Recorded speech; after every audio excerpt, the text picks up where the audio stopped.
I would like to introduce Sue McDonagh. She is an artist. She's also a writer. She's also, I think, game for quite a few things. She had an illness a few years back, and to celebrate getting over it, she cycled from John O'Groats to Land's End, as you do. So I'm sure she will fill you in with more of her background details. So could you please welcome Sue in the usual way? Thank you. Jazz. Oh, I'm on. Did you bring your jazz hands? Thank you for having me here today. There's a few familiar faces amongst you. Some of you have been into my studio in Cowbridge. Some of you may have seen me at my talk at Porthcawl Pavilion. I think that's how I ended up being passed on to you here. Has anybody never ever heard of me? Is that all of you? Have you all had a really good lunch and a glass of wine? Lucky lot. I will try and move up and down a lot because I know how hard it is to stay awake on a sunny afternoon when you've got someone droning on in front of you. And I've actually bought a painting to do with me today, but it is quite dim in here, so I might have to just abandon it, or I might just take it outside and you're not allowed to come outside with me. But so I'm here to tell you a little bit about how I got where I am today. Good old Reginald Perrin saying. And as you can probably tell, I'm not Welsh. Do I sound Welsh? No. Where do I sound like I come from? London. Yeah. Born in Hackney, only the best, Hackney Hospital. Moved out to Essex when I was a baby. And I came here, about 35 years ago. More than that, actually. Because I'm 60 now, so I'm quite grown up, and I came here when I was 26, so yeah, quite a long time. So I feel as if I'm honorary Welsh, and I took over an instant family of little boys, 2 little boys whose mother had died of cancer, and I'd just got over ovarian cancer at the age of 24, from which my own team said they didn't know why I survived. I think I'd have actually preferred it if they'd said how instead of why, but you know. So I had all the whole chemotherapy thing and surgery, and I'm pleased to tell you that I'm in that respect I'm completely well, although the rest of me has fallen to bits. But I met the man that I then married, who was a widower, with his 2 little boys, and moved to Lantrip Major. So I went from being a career policewoman in Essex to being instant mum of 2 little boys aged 4 and 6 in the 6 weeks holiday. I know. And, you know, I could deal with road accidents and dead people, but 2 little boys on a rainy 6 weeks holiday, I thought I was completely going to lose it. So if anybody ever takes over children that are not their own, I think, you know, you deserve a medal. But we're very, very close now, and although their father subsequently drank himself to death, and that's nothing to do with me, well, I don't think it is anyway, we're all still very close. God, what a start to a life story, isn't it? So where I am today is I have been painting. I discovered painting, I'll go into that, while I was having my chemotherapy. And I was in the police, and the guys on my shift bought me a set of paints because back in the old days of being in hospital, I was in Bart's Hospital in London. Does anybody ever know? It's where they filmed Doctor in the House with who was the first? No, not the funny ones. It was the. Yeah, anyway, it was there. And fabulous old hospital, although you had to put up with cockroaches on the wooden floors and, you know, real old-fashioned proper hospital. Proper hospital. And the guys on my shift came in and they bought me the set of paints because in those days you could have flowers by the side of your bed. And mine always looked like Kew Gardens. I always had loads of flowers. And there was always a bit of a misunderstanding because ovarian cancer makes you just blow up like this. And everybody thought I was pregnant. And so all the other patients were saying, oh, when's the happy event? And I'm like, I'm going to die. And so anyway, I was a bit of a pet in that ward, in a gynae ward where everybody was at least twice my age. And so, I felt like I didn't quite belong in there, but, we still had fun times. And so I started drawing. I started drawing people's visitors, particularly children, and all the young staff. The housemen were very handsome, and I'm very sibilant with this. Is it because it's too close to me? You're all right here. You don't mind. You don't mind my sibilance. Just needs a bit of bending out. There we are. Is that better? And I discovered a talent for capturing a face. And so I used to take my sketchbook and I'd walk around the ward drawing people lying down with their eyes closed. And they'd wake up and see me looming over them. And I was really thin and I had no hair. And the guys on my shift had donated their rugby shirts to me instead of, old lady nighties. And they must have woken up and seen me, standing over them like skinny little Belson reject. I know you've made me all sibilant again, Lawrence. What have you done to me?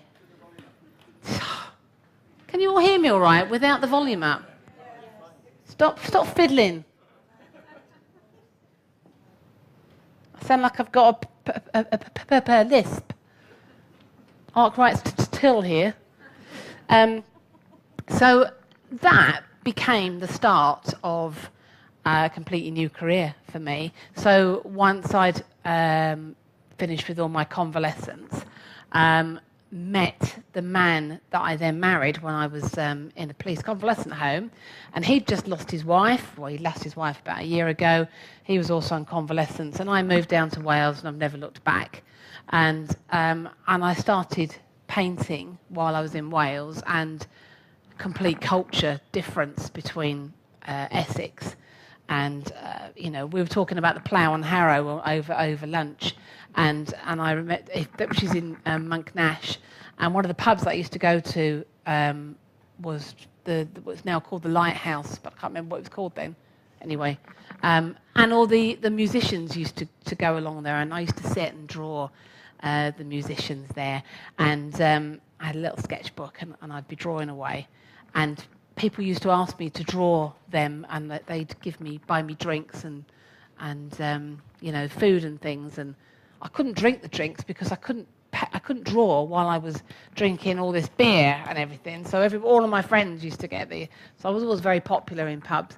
But it was just great because you got all the characters, but people always knew when I was drawing them, and I'd be sat in a corner like this, and they were like, "Are you drawing me?" And because you don't really want to be looked at when you're quite new. And I'd be, "How do you know I'm drawing?" And they said, "We can see the whites of your eyes as they're." So I grew my hair so it was a bit long and tried to kind of hide in a corner. But as I got a bit better at it, I started to get commissions, and so started to get people to pay me to do paintings. And a lot of the pubs in Lantwick now have the old locals up on the wall and from my paintings, and it just started to sort of grow from there. And I had a little shop in Lantwick Major, right on the where the monument is, which is bounded by 3 pubs. And I shared with a lady who was a potter, who's now she's moved to France. And we ran that shop, and we did really well. I mean, times were good in those days, and I sold loads and loads of stuff. And I started to get work into galleries and to do the big London shows, and started to make a bit of a name for myself. And then subsequently, I think it's got to be about 23, 24 years ago, moved to my studio in Cowbridge, where I've been ever since. And people mostly connect me with paintings of children on the beach, which are on my cards. I'm told if I walk in front of the speakers, I'm going to go off. Is that right? If I sidle over this way but don't speak? But if somebody could go and find some of the pictures of children and just pass them amongst you, so I don't send up a big wailing thingy, that would be brilliant. And what I mainly like to do is to paint people. It's still my best thing. Although I increasingly do landscapes and I go out to paint, I still like to do people. I like people watching. I like standing up here and looking at all your faces. So to that end, I kind of wondered about what to bring to do for you today. Thank you. My lovely assistant will just pass these amongst you. And so I've brought this along to do. Now, I have no idea how much I'm going to... That looks like his teeth. It's not, though. I took this photograph at the Vale show many, many years ago, and it's been pinned to my cupboard wall. And you just about see it. Can you see it? And I thought it would be quite fun to have a go at it while I'm talking today. It just acts as a bit of a prop. How many of you paint here? Be honest. Come on, don't be shy. How many of you write then? Oh, front row writers.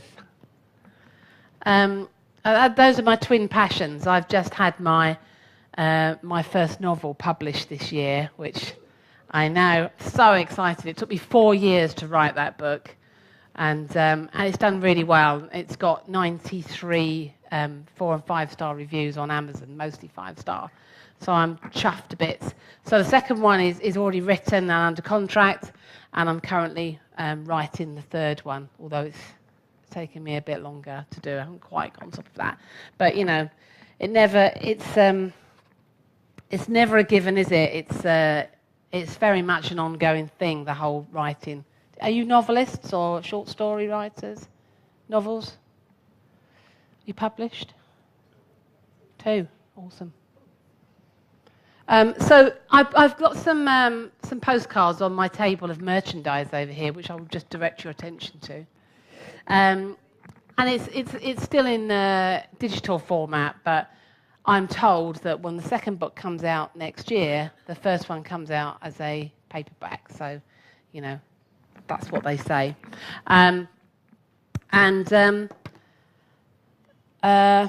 Yeah, so you can download it on all the major platforms. Amazon and Google Play and iBooks. I think that's all of them. Is that all of them? Thank you. I didn't know that Google Play was an actual book. I had no idea. So anyway, if any of you are artists or interested, I'm using acrylics today. I met with a sea of blank faces. I could have left this lot behind, couldn't I, really? I don't know why I'm bothering. It's just something to do with my hands. Water, yeah. I thought about bringing oils with me today, but they are a bit pongy, and it means I've got to travel home with a wet painting in the back of the car all the time, which is not always great. So I thought I'd just do it this way, and if it turns out really badly, then you know that's just tough. That's the way it is. So in my story of my life, I've arrived at Cowbridge in the Vale of Glamorgan.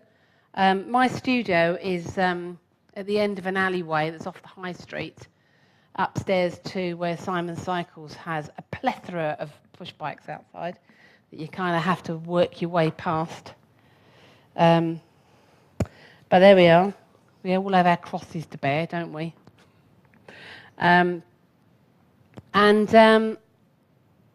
It's the building contains a variety of makers, and true to form, we're never there. That's what people always say to me. I came to see you and you weren't there. And they usually say it to me when I'm doing things like this, and I usually say to them, and I'm not there now, am I? And they just look at me a bit like... But, you know, it's the nature of the beast, unfortunately. If you go out to do demonstrations, and if you want to go out and paint or whatever, you can't be in the studio all the time. I don't know what you do really, apart from clone yourself. But anyway, I've been there for some years, and And then I'm doing really well. And then my marriage split up. My marriage imploded due to my husband's drinking. And my own GP pretty much told me to go and save myself. And so I did. But that meant that I was very much reliant on earning my own money and surviving. And so I went to every gallery that I'd ever had any dealings with and explained the situation and said, whatever it is that that you might have available for me to do, just let me know, and I'll just go out and I'll do it, or I will do anything to survive and in doing what it is that I do. And a lot of them were as good as their word. And I don't know if any of you know. Did you know Peter Davis, who was local to Porthcawl? Any of you? Yeah. Well, Peter was a huge fan of mine, and he drove all the way to Chester with some of my paintings, and to a very, very posh gallery, and they started selling my work, and the woman was, my God, she was terrifying. And she was lovely, but she was really scary. And at that time, I was using very blonde, like habitat frames, and she looked at them with this huge derision, and she said, "Are these frames made from packing cases? Because they're not what my ladies would like." And I didn't have the money to do anything else. I didn't. And she was selling loads of them, but what she was doing was she was getting her tame framer to reframe them, and the customers just had to foot the bill for the new frame. I didn't get the old frames back or anything. I mean, she was very persuasive. She was really scary. After a while of this framer having my work my awful packing case frames to reframe, they contacted me and said, "We think you've got a really commercial product, and we'd like to sell your work. How would that be?" And so, of course, I said, "Oh, I think that might be all right." And they said, we have a stand at the NEC, in Birmingham, and so we'd like to firm up our order with you. And this was just before Christmas, and I always get a lot of commissions before Christmas, so I'm flat out because there's only me, and I've only, and so I said, and I remember having the phone underneath my and writing down. So I said, what is it you want? And he said, "We'd like 60 of your children on the beach pictures by the middle of January, and we'd like another 30 by the beginning of February." And I remember writing 60 and 30 and putting a line underneath it and seeing my pen write 90 pictures. And it was November, and I heard myself say, as if from afar, "Any particular size?" And so they just said, "Well, let us know when you've done them, and we'll send a courier." And they paid me by return, which was absolutely fantastic. And so what I did, I put the phone down, and like a part of me wanted to do a happy dance, but another part of me wanted to do a major panic dance. I thought, how on earth am I ever going to get all of those paintings done in that amount of time, on top of the paintings that I'm already doing? And so in those days, I had photographs, not the actual printed photographs, and of children. And of course, in those days, it was okay to take photographs of children on the beach, whereas now you have to be really careful. And so I got a sketchbook, a small sketchbook, like an A5 sketchbook, and I stapled each photograph onto the page, and then next to it I drew a little matchstick sketch. So if I had 3 children on that photograph, I could do one painting with 3 children, I could do another painting with 2 children, I could do another 3 paintings with 1 of each child. I could change the colours of their bathers and the buckets and spades or whatever, and I could jiggle them around. And so each photograph could create maybe half a dozen paintings from that. And I went right through the book, stapling all of these photographs in until the end. I had a whole book of ideas, and I'd go in the morning and I'd sit down and I would paint one of these, and I got to the stage where I could do 2 a day, and 2 really good ones. And then I'd get to maybe 10 or 15, send them off, get my check, carry on. And I got to February. I had done them all. I never wanted to see another kid on the beach as long as I lived. But they, I did really well with them. They sold really, really well for me. And what happened next was I was contacted by one of the galleries that had been buying work from them, and and this was like major eye-opener time. This is when things really started to change for me, because I was exhibiting at St David's Hall at that time a lot, and selling really well, and because there was no internet, so you couldn't find people very easily. And I remember crossing the road in Cowbridge and having this conversation with this gallery, and they said, we're selling your work, and we're just wondering whether it's possible for us to maybe work with you so that you'd make a bit more money, we could have things slightly cheaper, and we'd make a bit more money. So I said, okay. Like, I had no idea really what they were talking about in terms of cost and things. So I said, how much, can I ask you, how much are you selling my work for? Paintings for? And she said, £750. And do you know what I was getting for them? I was getting £100. I know, it's a real, and I remember kind of like, and the way that it works is, they buy the painting from me, they then put a frame amount round it, so they pay me £100. The amount then adds another £50 or £60 to it. It then goes to the frame, which adds another £150.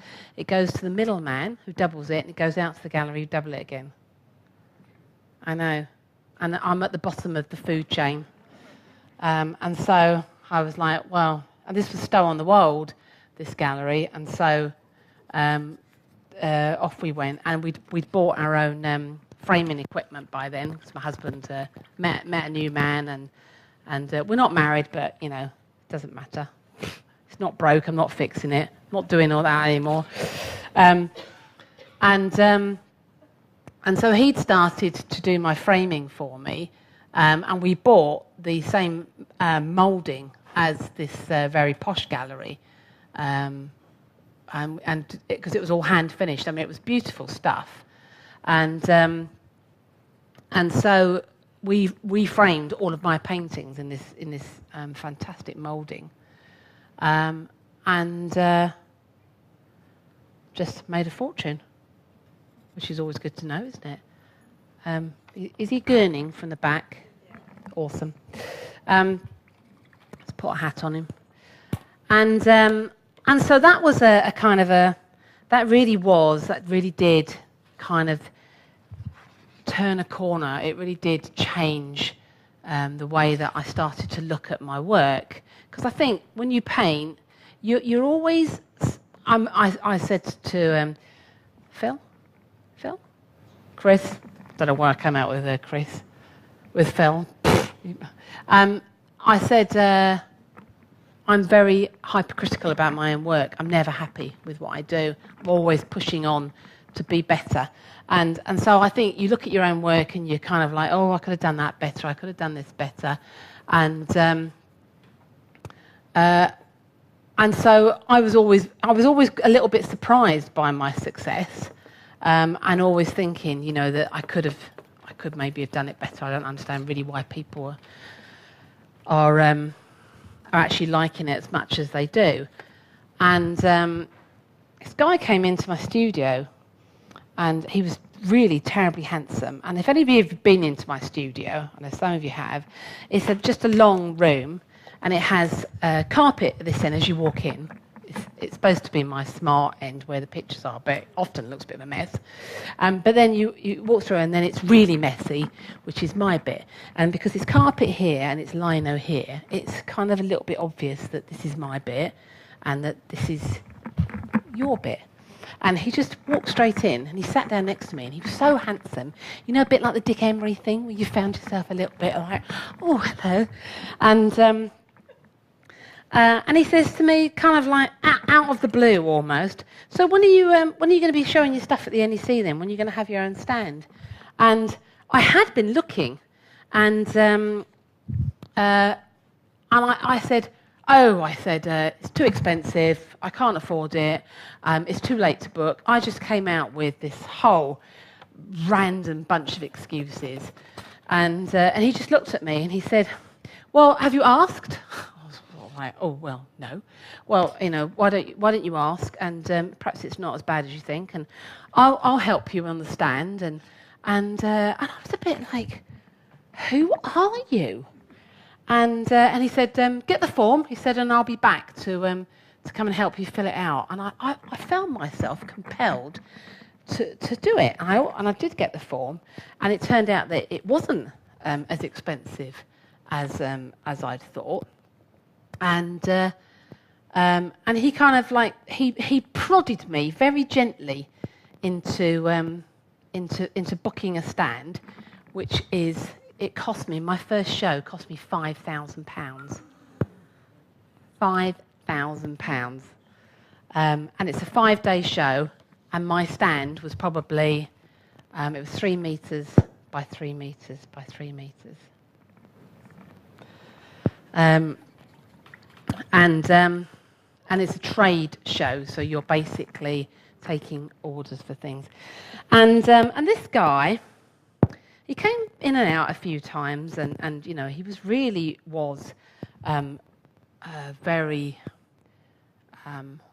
impelling, I think, is the only word I can think of to use for him. That's probably not even a real word, is it? And when he left one day, I said to him, what is it you do then? What do you do as a living? And he said, kind of mysteriously, films, he said. And Al and I looked at each other after he'd gone. We went, got to be porn. But, and then we didn't see him again. Didn't see him at all. And by this time I was in full swing. I had everything. I had everything booked, and you know, and in those days nothing was digital, and you had an entrance form. It was like a family Bible. It just went page after page after page, and it said you weren't allowed to paint your stand, you weren't allowed to attach anything to it. And I'm thinking, how are you meant to hang pictures without, you know, and I can't tell you how many times I've been to the NEC, to this actual show, and never actually noticed how they hung pictures. Anyway, I wanted to let this guy know that that we'd gone and that we were doing it. And I rang the number that he'd given me. I hadn't rang it before. And this young voice answered. And she said, oh, you want my dad? I'm afraid he's in hospital. He's got a brain tumour. And he died very quickly after that. And, you know, I like to think that he might have known, and that it was just his kind of like last push to go around and try to sow something good. Isn't that an amazing story? Don't even think about using it, it's mine. So yeah, I'm a firm believer that there's such a thing as angels in your life that show up just when you need them, just when you're at rock bottom. Somebody will come into your life and just set you back on the right path again. And you know, that wasn't me. And sometimes you just have to recognise it and allow it to happen. And there's been times, you know, when things have been tough and I've thought, I don't know why I'm bothering painting, you know, I'm not making any money. And then somebody will come in and they'll sort of say, oh, I absolutely love your work, and, you know, or something, and they set you back on the right path again, and off you go, you know, with renewed vigour. So, yeah, I don't mean people that kind of wander into your life with wings and everything. At least I've never noticed them. But I think he was definitely an angel coming into my life. So the NEC, I because it said you weren't allowed to paint your walls, I bought all this material, this black material, decided to put my paintings on. And I bought anti-inflammatory, listen to me, and non-flammable, thank you. Freudian slip, anti-inflammatory, very much my life, and put it on the line outside and sprayed it all, you know, and kind of found myself wearing quite a lot of it when the wind blew. And we took it there, and I had a little wobbly trolley thing, which we borrowed from the lady downstairs. And have any of you been to the NEC for shows and things? It's so posh, isn't it? It's so kind of like sleek, and everybody knows what they're doing, and there's carpet and everything. You go on setting up day, it's just a cavernous expanse, and there's like little tractors driving through with all of the merchandise on and the rubbish, and you know, this absolutely vast quantities, Albert Hall quantities of plastic and cardboard and stuff that's everywhere. Everybody's freezing, everybody's got hats and big coats on because there's just a huge draft blowing through these halls while you're setting up. And the art hall then was phenomenal. I mean, it was like walking into Bond Street, and they would build their galleries on 2 stories with a bar on the top, and they'd start that, you know, kind of 10 days before. And you walk through and you're like, and I've got my little wobbly trolley, and I've got my paintings loaded onto it, and everybody's paintings look huge and amazing, and I'm going, oh my God, I've just spent £5,000 on this pile of shit. No one's going to buy anything. What am I thinking? And I really did feel like, oh my goodness, what on earth have I done?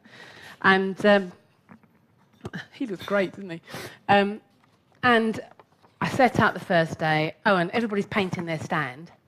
And I'm like, how come you're allowed to paint your stand? And they said, oh, you can paint the stands in the art hall. So we spent ages tacking up this. It looked really nice, to be honest, but, you know, God, live and learn.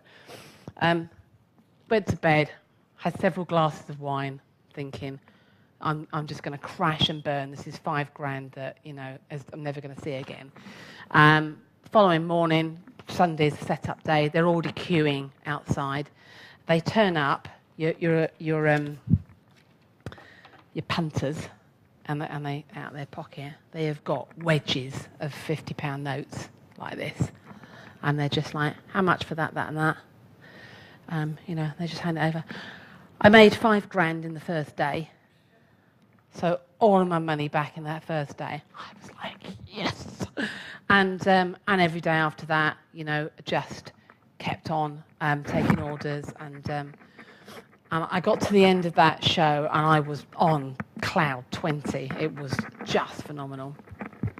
I've changed. I've moved this now, haven't I? Sorry. And I got back, and all I had was this vast quantity of orders that I had to try and do by myself. And I remember, and I was still framing, and so we were there in the evenings until midnight, and we'd go to Tesco's to the late night shopping because we didn't have anything to eat. And I remember going down the corridor to him and saying, I thought I could cope with this, like Miss Piggy, but I can't. So I had to employ somebody to come and help me while, you know, to get the orders out. Otherwise, you know, I was just completely overwhelmed by it. But, you know, that's a phenomenal success story. I did that for many years, and then I had my first hip replacement, and I was unlucky enough. Anybody had hip replacements here?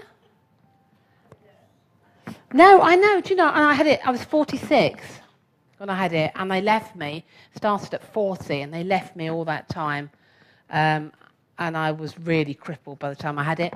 And I got back, and I went back to work a week after coming out of hospital because we had a big order for a gallery to pack up. And I sat on my counter swivel chair, and I dislocated it. Yeah, not recommended, not at all. And oh my God, it was dreadful. Although, do you know, I'm going to tell you this because it was really awful. And if you ever have a hip replacement, don't sit on a swivel chair. But the ambulance man came over there really quickly, and I had a long skirt on, and my foot was just twiddled out the other way. And they're like, bend your knee, bend your knee. And I can't bend my knee. And because I've had chemotherapy, my veins look brilliant, but they're rubbery. They're just everything, the needle, they just kind of do this. So they couldn't get any morphine into me, so I just had gas and air. And gas and air is brilliant while you're sucking it in. It's absolutely blimmin' useless when you're breathing out, isn't it? So I was kind of, and so they carried me down the stairs in this chair with my legs stuck out like this, and went down to the ambulance. Al goes back in to get my bag and everything to come with me. They've got me strapped into the chair. They go to transfer me onto the stretcher thing in the ambulance, but haven't taken off the... I was like, you know those Alfred Hitchcock films where you can hear the scream, but all you can see is like the birds flying up in the air and trains going through tunnels, and I think that's screaming anyway. And yeah, that was not great. Anyway, I got to the hospital and had to have it reset, which was the single most awful thing, really. And the nurse, and I had to wear a full body brace for 3 months. I had to lie in bed for 7 days on my back, and then I had to wear this body brace, and it was leading up to Christmas and right across to February, which is the NEC. And I was thinking, what am I going to do? Do I do the show or not do it? How am I going to, because it's very physical. You've got to load all your stuff, you've got to carry it, you've got to stand there for 5 days.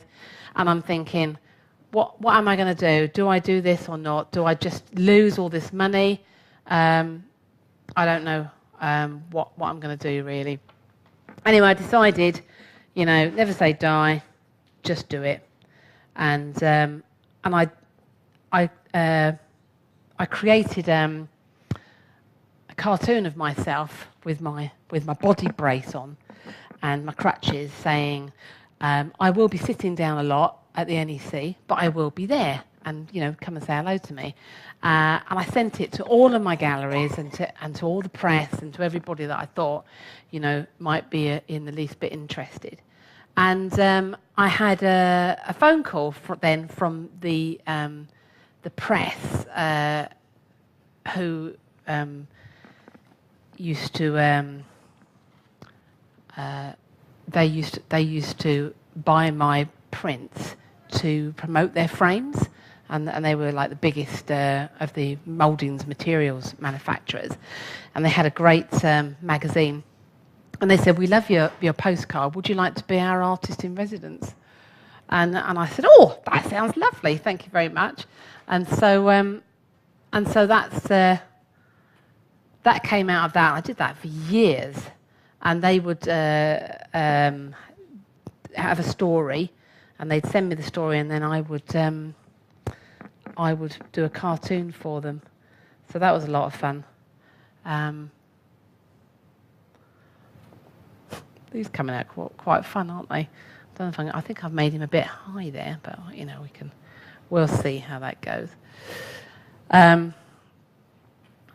So that was the NEC, and but as time went on, as the recession started to really bite, the show got smaller and smaller, and it always snowed every time, until finally we just didn't have the level of custom to make that level of expenditure.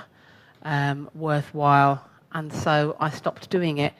And I do regret in a way. It's sad that it did go that way, and I know that everybody that used to do it with me, it would be the same old faces that you'd see when you went there, and that was always really nice because it's very isolating being an artist. There's only you to do it. You're very much on your own with it, and so it was great to meet other people in the same boat. To go and chat to, and we were always pleased with each other's. You'd see them selling on the stand, and you'd be like, really pleased with their successes. And everybody sold. I mean, always great work there. My God, I've been talking for an hour already. How much longer you got? I'm just going to put the last finishing touches to his shirt a bit then. He's come out all right, hasn't he? Considering I've been talking. Just to wind up then, I was on the telly with the Sky Arts Portrait Artist of the Year award. That was a lot of fun. Painted... I'm not sure he's going to be happy with a pink shirt, do you? I painted Gavin Henson, who was very sweet, actually. Doesn't deserve all the bad press that he gets about being arrogant. He was very patient person. I didn't win. I was totally robbed. But it was a really good experience. You can see, if any of you who are arty are interested in this, you can see that I'm using this paint quite dry. I quite like that it's dry because it gives it a sort of a bit of a pastel-y effect, like from when I use my pastels. But also it stops it from dropping on people's floors, which doesn't endear me when I go to do talks with people with nice floors. So I did that, and then I passed my motorbike test when I was 50, and as you do, yeah. And the idea of talking about my experiences of learning to ride a motorbike prompted me into writing this book. And, it became a germ of an idea that I couldn't shake off. And so it took me a long, long time to write because, I had no idea what I was doing at all. I read everything. And I thought, oh, I know what a novel's supposed to look like. And then you start writing it and you realise you have no idea at all how to write a novel. And so I did, do you know NaNoWriMo? It's National Novelists Writers Month. And so you pledge, and you don't get anything for it, you just pledge, and you just join a whole lot of other hopeful people in the month of November to write a new novel. And it's 50,000 words you have to write in November. So it really is a kind of you've really got to get down to it. And at the end of it, you've got a pile of poo, but you've got 50,000 words that you can build on, whereas you had nothing before. And so it was like a huge learning curve for me. So I'd sit down every night and I'd write my 2,000 words while I was reading books about how to write novels. And I got to the end of it, and I did have something. I mean, I can't say it was great, but it was more than I'd ever had before. And eventually, it was honed and bashed and whatnot. And I sent it to on a publisher's competition called Search for a Star. And, off it went. I didn't really think anything more of it. And so no one was more surprised than me when they came back and said that I'd been shortlisted for this prize. And I didn't win, but I'd met some more writers in that time. And they said, if you don't win, get back to them and ask them what else. So I did. Went back and said, what do I need to do to be better? And they said that I'd only been 1 point behind the winner. And did I have anything else that I was writing? And I was writing something, but it was pretty awful. So I didn't say that it was pretty awful. I just said that I was working on something. And they said, well, send us it when you're done. And so I did, and I was lucky enough to be taken on. I mean, I sent in, please don't think it was as easy as that. I sent absolutely loads. I've had loads of rejections. And my mum went and died in the middle of it all. And so that knocked the stuffing out of me, really. It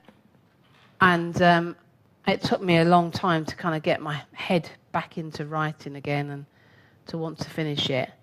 But I'm very pleased that I have. I'm very pleased with the response that I've had. Does he look like he's got a bit of a face there? Should I stop now then, while I'm just slightly behind?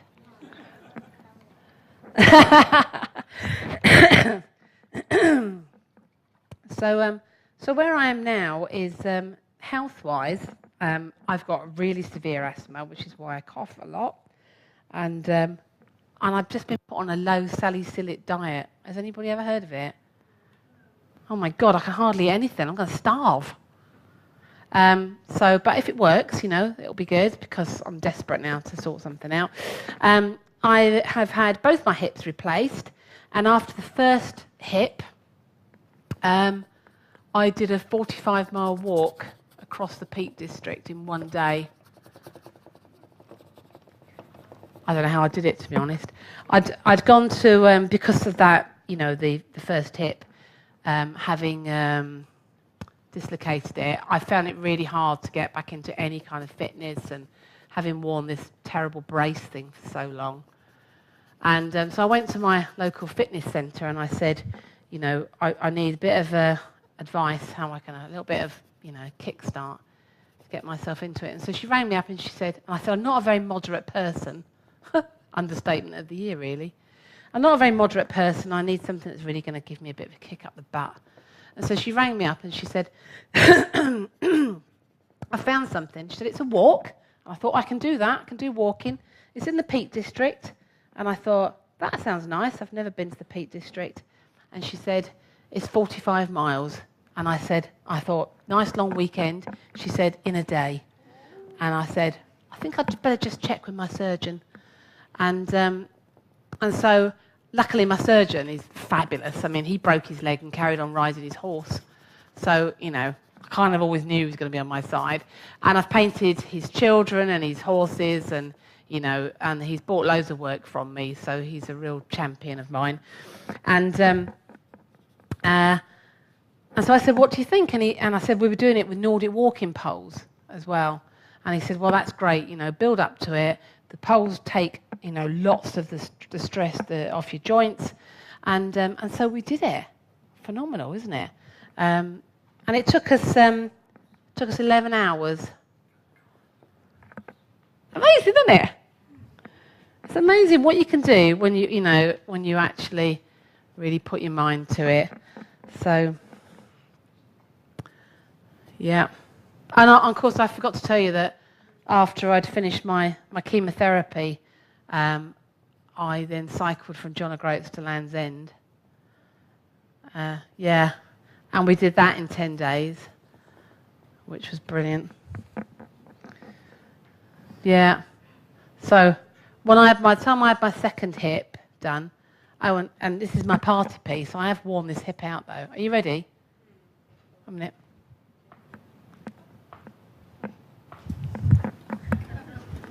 This is just normal walking now. Horrible, isn't it? So I try to wear shoes that have got a bit of a heel so that it kind of disguises it. But so he won't do anything about it. I went to try to have it, kind of repaired or something earlier this year, and he said he didn't want to do it because I could still walk. I haven't got pain with it, and he was a bit concerned that if he did it, he could leave me without a joint.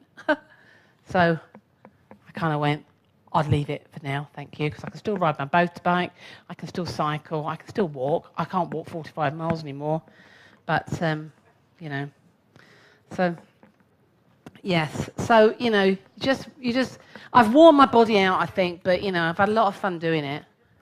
So I'm just going to whack this into my frame here, so I can hopefully show off. And it's just brushstrokes, isn't it? Do you know, I remember going to the National Museum in London and seeing the execution of Lady Jane Grey, and standing. Have you seen it? Ever seen it? It's massive.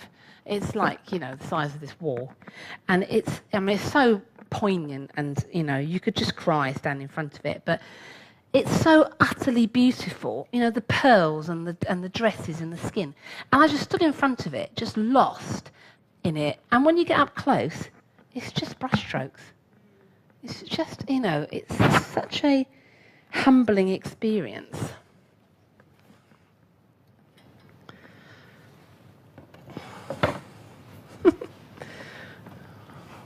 Oh, that's just not quite going to go in there, is it? Yeah. Simple and effective, isn't it?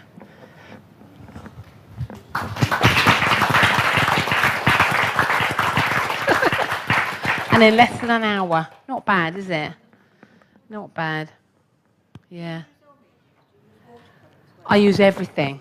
And in between, you know, me doing all these various shows and things, Winsor and Newton got in touch with me and said, would you like to demonstrate for us? Sort of like, oh, let me think. And I used to work also freelance for a company who used to send me all over the country demonstrating in various mediums.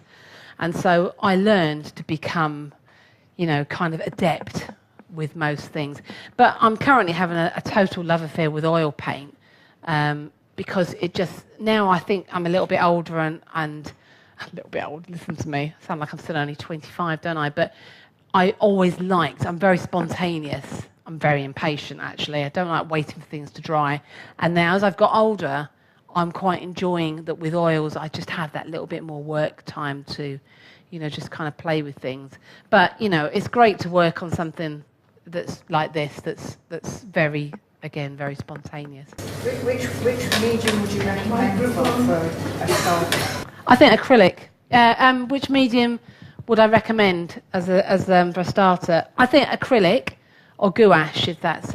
people tend to start with watercolour because they think they ought to, but watercolour is actually quite a difficult medium to do well. With acrylic, you've got a lot more opportunity to paint over things that don't go right and without it looking like an absolute pile of poo. Whereas the watercolour, if you start finicking with it, it looks pretty awful quite quickly. So that's always my advice. Thanks, Chris. Any other questions? Can I just a little story? As you know, I buy a lot of your stuff and had the puppies done by you. But one of these pictures you've got, and I can't remember if it's in a blue Mac or a yellow Mac, of a child on the beach. Yeah. And I bought a lot of that one, but I sent one to my grandson when he was little, and when I went up there he said to me, you know, Grandma, that picture of me wasn't right because I've got a blue Mac, not a yellow Mac. Oh, bless him. Any other questions? I just wanted to say, have you ever thought of being a stand-up comedian? Yes, I have. When I first started doing the circuit of the, and some art societies just said to me, "Don't bother with your paintings. Just come along and tell us your stories." And I thought that means they think my paintings are rubbish.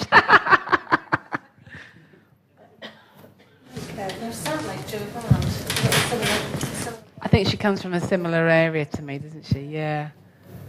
Yeah. Sue, were you never interested in art when you were in high school? Oh, I was. Yeah, we were talking about this at lunch, actually. I always liked painting. And my mum was my earliest inspiration. And when I was doing my homework at the kitchen table, she'd be painting on the other side of it. But in my school, art was only for people who couldn't do anything else. So the only art qualification I have to my name is an O-level. And I run workshops now, and I have people in my classes who are way better qualified than me, which I think is always a little. Well, it used to really freak me out a little bit in the beginning, but you know, I've had people in my class who've gone on to do master's degrees in art and paint, and they said they don't teach you to paint. I still can't paint like you do. And so, you know, kind of settles me a little bit. But I sometimes feel very jealous that they've gone off to do something that I would have liked to have done. But, you know, yeah. Anybody else? Okay, well, thank you very much, Sue. Doing 11 miles, or no, 48 miles and 11 miles. hours. Yeah. And you've had 2 hip replacements. Yeah. Unbelievable. I couldn't do that ever. In chronology, when you learned to ride a motorbike, had you had your hip operation? I had my first hip operation before riding my motorbike, and I had my second hip operation about 3 years ago, and I thought my riding career was over, but I'm still riding a 1,000cc motorbike, and I've also taken my advanced riding, and I've got a first class pass, so. This is just humbling, isn't it? Nothing slows you down, does it? Let's be fair. I'm very wearing, actually. And I think that is, if anybody's been a cancer survivor, I think that is part of that you do feel like you've got to pack in everything after that. And I know that makes me quite annoying for people, but I'm not going to apologise for that. I'm not going to get to the end of my life and go, I wish I'd. There's a lot of interest in the room. What bike do you drive? I've got a Honda CBF 1000. Okay, right. The big red one. Is that 4-cylinder? Yeah, inline 4. Well, I don't know what to say. Unbelievable. Talk about a woman of many talents. This is, I mean, doing that in an hour, I mean, it's absolutely phenomenal. And everything else you've managed to pack in as well. I mean, give her a huge round of applause. Thank